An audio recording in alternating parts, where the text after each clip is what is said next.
Hello everybody, my name is Kamakozy Joe, and welcome to my ranked PvP climbing guide for Final Fantasy XIV. For those who don't know me, I stream on Twitch at Kamakozy Joe, and play tons of Final Fantasy XIV raiding, and have done lots of PvP on there as well. For my credentials, I've climbed to Crystal rank 9 different times from Bronze on 9 different classes. This video is a subathon incentive that was achieved on my channel during my winter subathon. I wanted to thank everyone again for their support and pushing for this content to be made. Without further ado, let's get right into it. When playing ranked PvP, there are many classes you can choose from to climb in ranked. On this current patch of 7.2, I strongly believe all the classes are viable, just some somewhat stronger than others. Part of getting good at PvP and enjoying the process is figuring out what class/playstyle you like to play. If I had to put the playstyles into categories, I would say there's sustained DPS, burst DPS, healers, and tanks. For example, let's look at Black Mage, Reaper, Scholar, and Paladin. Black Mage wants to cast tons of AoE damage spells to do as much AoE sustained DPS. Reaper wants to put people in high burst death warrant combos to try to kill them before they can properly react. Scholar wants to heal and shield people as much as possible to keep the game going as long as they can. And finally, Paladin wants to tank on the point and protect their team as much as possible. You'll often find that a lot of classes could dip into multiple of these roles, while some specialize in some of them very hard. Here are some examples on screen of some of the classes that kinda dip into multiple roles. My personal recommendation is trying as many different classes to see what kind of playstyle you enjoy or feel you win the most with, preferably in normal matches so that way you can practice them and understand what they want to do. For me personally, even though I do enjoy playing most jobs, I find playing high burst damage jobs like Reaper, Old Monk, Old Summoner help me win games most, since I have gotten very good at identifying people in bad positions who are prone to dying to burst damage. I also enjoy classes with good mobility to try to force situations where I can do things such as denying enemy health packs when pushing for a kill.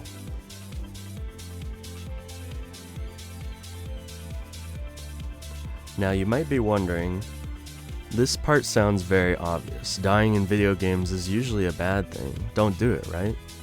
Well, there's much more to it than just that. In Final Fantasy XIV PvP, there's actually a number of reasons why dying is bad that people may not realize at first that I'll be going over in this section here. The first thing to talk about is the increased resurrection timer penalty for every death. For every death in PvP, your resurrection timer is increased by 1 second. This is a mechanic in place to encourage not dying too much, but also to stop games from going on too long. The second thing to talk about is the resurrection sickness/blank screen. Every time you die, once your resurrection timer finishes, you must go through a black loading screen, and through the animation of your character getting up from death. You may not have thought about this at first, but these technically are adding time spent to doing nothing onto every death. The time of the black screen also varies depending on your device you are running Final Fantasy XIV on, so some people can experience longer black loading screens. After adding those things onto the timer, we can see that both of these usually add 3 to 5 seconds to your death timer on average. The next important thing to talk about that most people don't think about is the time it takes to walk back to a fight. While it may be obvious for some, the time spent running back to a fight is also time spent doing nothing. Each time you die, you have to move to part of the map that everyone is fighting in, which is time spent not fighting or supporting your team. And lastly, one that not many people know or talk about is the limit break penalty. This is one that I think many might not know about. Before we go over this point, we have to explain how LB generation works in PvP for those who don't know. LB generation in PvP is based on time, and only based on time, with the exception of a few limited skills. If you look at your limit break skills, you'll see that they have an associated time spent to generate them in their skill description. There are very other few ways to get more LB generation from specific unique skills such as Bard LB, Dancer Dance of Dawn, and Viper's OGCD Weave skills. What you may have missed, however, is when you're dead, you don't generate LB gauge. This is especially bad if you're in a mirror match, since your opponent would get first LB priority over you if you died early on in the game, and can likely mean that if you two are in a team fight, their team will have a bigger advantage. And finally, it could cause your teammates to trickle, which is usually the easiest way to lose a game. In bronze to plat games, you might find yourself in a lot of situations where people trickle in even though it's a 4v5 or 3v5 or even worse. If you die, the chance of this happening is higher now, since the condition for trickling is now more possible. This can quickly make winning very difficult to achieve if your teammates trickle in and die themselves, because now you have to wait for their death or trickle in yourselves, which is also not good. Now that we've gone over the reasons why dying is bad, let's go over how to avoid that happening and how to make the enemies die more on our account.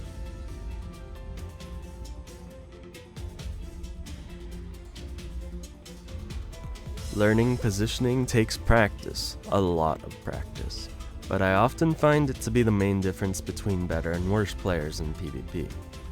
You will want to learn where your class should be positioning in most situations. A lot of this concept is learning how to not overextend. No matter what class you play, even tanks, you should figure out when you're overextending into enemy territory. Overextending is the concept of going in too far into a zone that the enemy team occupies more than your team at the time, and usually will result in you dying or having to try to run away to heal. There are definitely times overextending, depending on context, can be good, but there are something you'll need to learn through experience of when it would be valuable to do so, depending on your class and the conditions of the match. When you're learning, try to stay as close to your team as possible. This allows you to do damage safely, while you have a better retreating option if the enemy team tries to jump on you. Also, more importantly, if you're a ranged DPS or healer, try to stay in the back line of your team as often as possible. Going up in the front will make you an easy target since you have less passive defensive stats. Crystal clean conflict is sometimes a tug of war of zones, and you have to realize these concepts apply to your enemies as well. If you stay safe and an enemy overextends, they're usually a very easy kill or target for pressuring the enemy team. You can further push this by using a targeting macro to put a mark over someone's head who's overextending or has low mana and is staying in the fight too long. This tells your team that this is the person you're going to aim down, so they will be more than likely to help you do that as well, since it's usually very hard to survive multiple people attacking you at the same time. If you find your position compromised or are getting aimed down, try to use guard, recuperates, and your purify to get back to your team to try and live, and see if your teammates can follow up and reverse the situation. They won't always be able to help you or won't always pay attention, but if anything, it's worth putting your enemies in a worse position for committing to trying to kill you.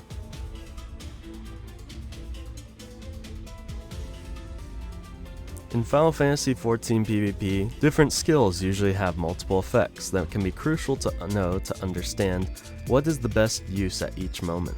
Sometimes the effects are very niche that could help out in tons of situations if executed at the right times. I can't tell you how many times I've missed helpful important effects on my skills that could have been helpful knowledge for me to know that would have helped me win more games. For example, did you know in PvP, Machinist Wildfire Explosion is AoE?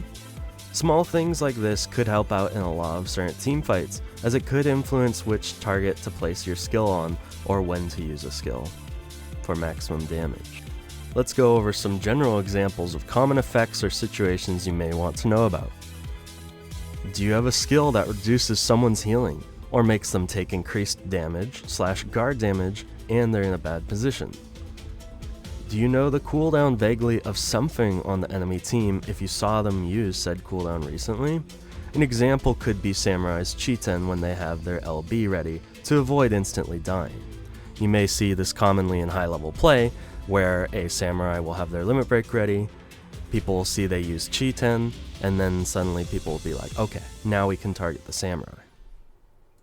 Do you have to respect someone because their limit break is ready and they could kill you with it? Or are you ready to guard said limit break if you have to? Examples can include Machinist LB, Dragoon LB, and so on. How much total damage can some class output in a short amount of time? Do you have cooldowns that would be needed to counter it? Does a class have a counterattack style skill, or lots of heals/shields that you need to know about, like Gunbreaker, that you may want to wait out to target them after?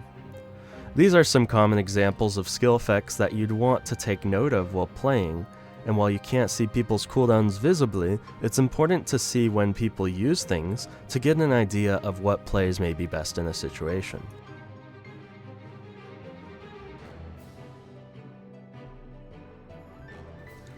When you're climbing in Crystalline Conflict, you may notice that there's two kinds of groups you pair up with, winning queues and losing queues. What I mean by this is you'll find as you grind out ranked PvP, you'll have some massive win streaks and some big lose streaks if you don't DQ. To be more specific, here's what I'd describe a winning queue and a losing queue. A winning queue is you're winning at least over 50% of your games. This means you're climbing and you'll feel good about all the players you're playing with, enemies included. And a losing queue is you're losing most of your games, you're dropping in rank, and or getting tilted by the outcomes of your matches. Either from your own performance, or you realize that certain members in the lobby are too good on the enemy team, or too bad on your team depending on if people are griefing or not. Usually a winning queue will have players that aren't polarizing, either too good or too bad, or players who intentionally throw. Identifying these queues can be challenging at times, but I promise if you get good at it, the quality of your games and win rate will go up by a lot. It's important to know when to stop queuing because you're in a losing queue. You can come at later or try waiting 30 minutes to an hour. If you're in a pinch for time and the queues pop fast, you can try waiting 5 minutes after a match, but usually you'll see at least some of the people from the previous games you played with, which makes this risky if you are in a losing queue. Here are some things you can look at to try to identify what kind of queue you are in before the losing streak could get out of hand. Is someone extremely tilted / spamming macros and or griefing on your team or the enemy team? Report them and DQ, please. Are you tilted / distracted? Are you in a position where you can't reflect upon your own performance to figure out what you could do to improve or what you have done for your mistakes? It's probably time to DQ. The reason avoiding losing queues is so important in Final Fantasy XIV's rank system is because there's a very good streak bonus system when you win multiple games in a row.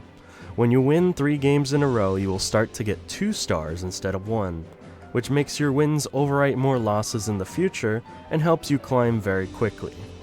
When you get a lot of experience, you'll often find yourself climbing in big bursts from finding a good winning queue. Do note that climbing in general and spotting these queues in lower elo games can be very difficult, since the skill levels will vary most in lower ranks. This sometimes causes it to be hard for players to climb out of low elo, but if you can find winning queues here, you'll get out of the ranks in no time.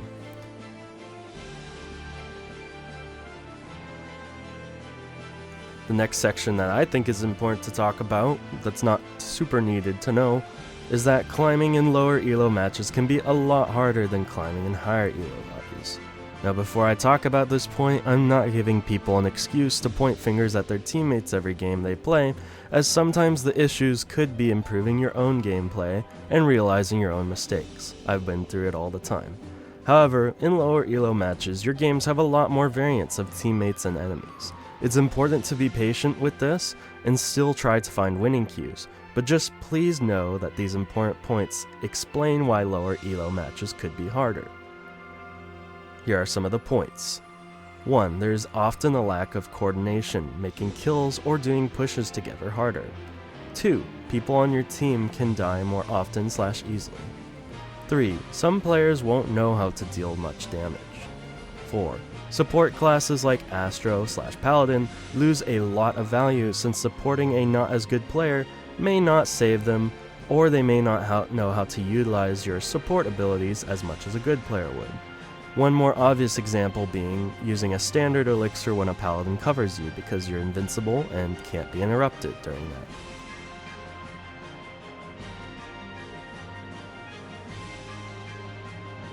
Finally, while these last sections will be shorter, I'd recommend learning burst damage combos with your class, experimenting with the new reverse snapshot system to create some suspicious/devastating combos of quick damage. Burst damage is important. It helps push more kills as it gives people less time to react. Learn what sort of damage you can set up from finishing people off from their guards. A bonus tip I would say is pay attention for when people don't have guard or purify. This can lead to free kills or guaranteeing burst damage combos with CC. And finally, learning how to react guard and when to guard/purify. Knowing when to guard and when to purify can be the difference of winning games easily.